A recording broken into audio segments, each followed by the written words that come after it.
Students, ये NCERT exercise problem 2.34 from page number 63 of the solutions है, ठीक है। तो इसकी statement read करते हैं। Vapor pressure of water at 293 Kelvin is 17.535 mmHg. Calculate the vapor pressure of water at 293 Kelvin when 25 gram of glucose is dissolved in 450 gram of water. ठीक है, आपसे बोला गया है कि हमारे पास जो वेपर प्रेशर है प्योर वाटर का, प्योर वाटर मींस कि जब इसमें आपने कोई सॉल्यूट ऐड नहीं किया है तो उस टाइम पे जो वेपर प्रेशर ऑब्जर्व हो रहा है दैट इज 17.535 mmHg। ठीक है, आपने वेपर प्रेशर फाइंड आउट करना है वाटर का जब आपने 25 ग्राम ऑफ ग्लूकोज जो है 450 ग्राम ऑफ वाटर में ऐड किया। ठीक है, तो इसमें जो फॉर्मूला हम यूज करेंगे that is relative lowering in vapour pressure वाला formula. You can write relative lowering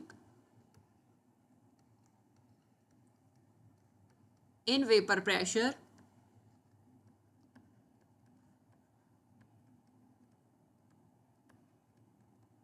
ये फॉर्मूला क्या आएगा, PA0 minus PA by PA0 equal to XB।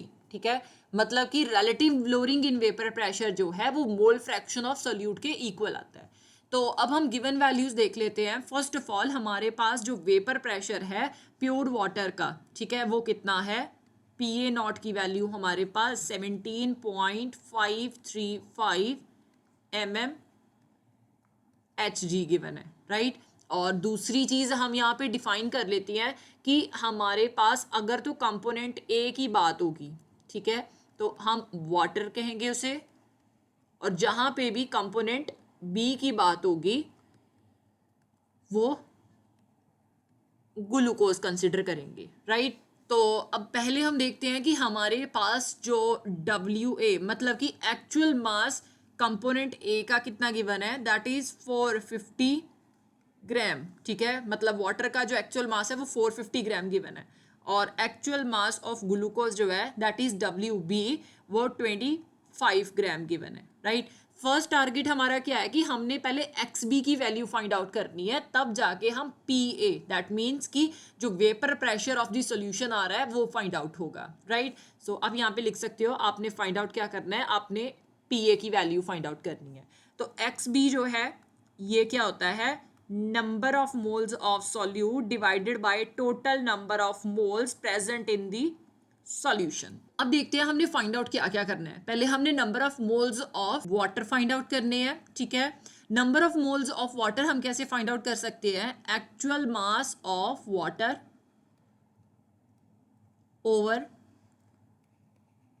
Molar mass of water, ठीक है, क्योंकि कंपोनेंट ए जो है वो हम वाटर को कह रहे हैं, राइट। सो एक्चुअल मास तो हमारे पास गिवन है, ठीक है, दैट इज WA कितना है ये 450 ग्राम, राइट। नाउ मोलर मास हम कैपिटल M A के साथ रिप्रेजेंट करेंगे, ठीक है। ये जब हम सभी के एटॉमिक मासेस ऐड कर देंगे तो हमारे पास मोलर मास आ जाएगा।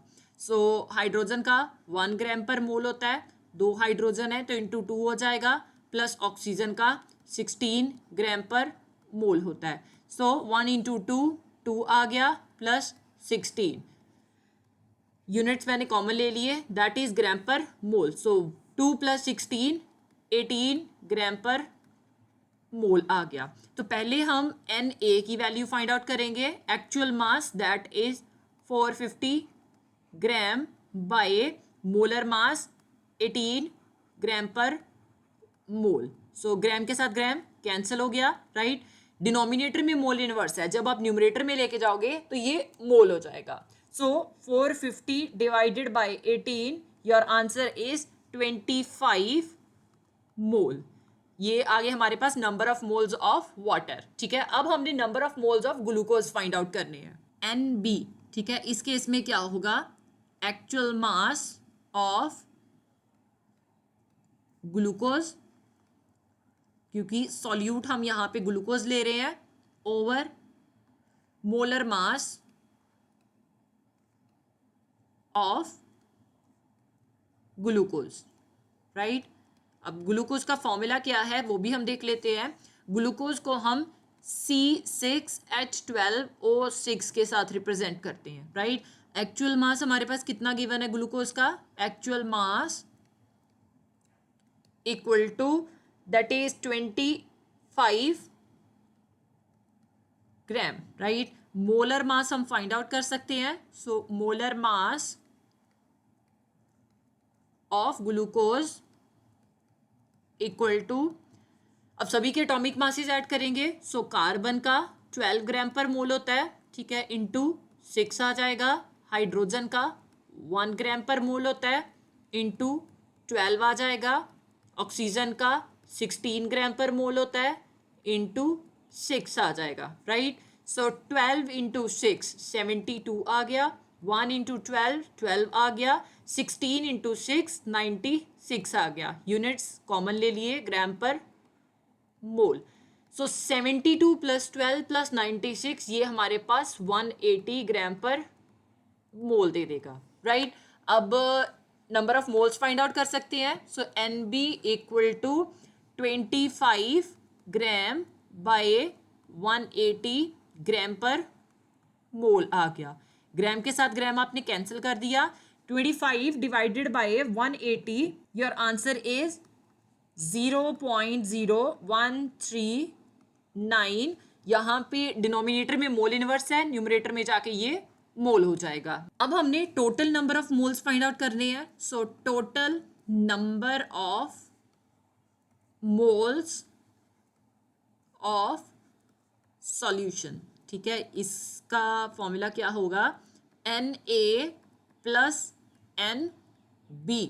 सो Na की वैल्यू 25 मोल थे, राइट, प्लस NB की value 0.0139 mole, right. So 25 plus 0.0139, your answer is 25.0139 mole, right. अब अगर आप देखो तो आप इसे राउंड ऑफ भी कर सकते हो, क्योंकि यहाँ पे 0 है, ठीक है, जो कि लेस देन 5 है, तो आप इसे एज इट इज लिख सकते हो। सो ये कितना आ गया? 25 मोल ही आ गया, राइट। अब हम मोल फ्रैक्शन के फॉर्मूले में ये वैल्यू पुट कर सकते हैं। So XB equal to number of moles of this, you can say solute, that is 0.0139। आपने ग्लूकोज के नंबर ऑफ मोल्स लिख लिए, divided by total number of moles of the solution, that is 25 mole आ गए, right. अब हमने क्या करना है? अब हमने ये वैल्यू जो है पुट करनी है हमारे मेन रिलेशन में। सो मेन रिलेशन क्या था? PA0 minus PA by PA0 equal to XB, right. So PA0 की वैल्यू कितनी थी? 17.535 mmHg माइनस PA हमने फाइंड आउट करना है, डिवाइडेड बाय PA0 17.535 mmHg आ गया, राइट, इक्वल टू XB की value, XB is mole fraction of glucose 0.0139। अब यहाँ पे ये जो मोल है मैं इस मोल के साथ कैंसिल कर सकती हूँ, राइट। सो डिवाइडेड बाय ये केवल 25 आ गया। मोल फ्रैक्शन हमारे पास यूनिटलेस आती है, राइट। अब नेक्स्ट स्टेप हमने क्या करना है कि ये जो हमारे पास डिनोमिनेटर में वैल्यू है PA0 की, इसे हमने क्रॉस मल्टीप्लाई करना है। 17.535 mmHg minus PA equal to 0.0139, ठीक है, इंटू 17.535 mmHg डिवाइडेड बाय 25 आ गया, राइट। नाउ अब जब आपने 0.0139 को 17.535 के साथ मल्टीप्लाई किया, योर आंसर इज 0.2435 बाय 25, ठीक है, ये mmHg आ गया। यहाँ पे 17.535 mmHg माइनस PA आ गया।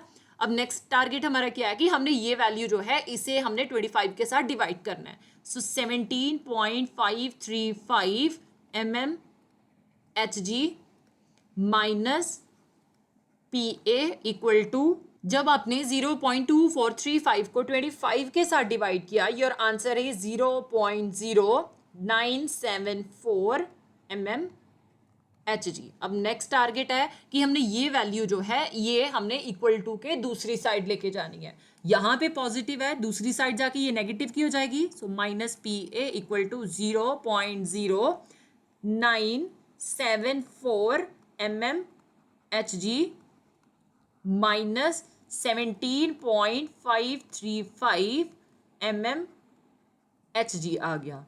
तो जब आपने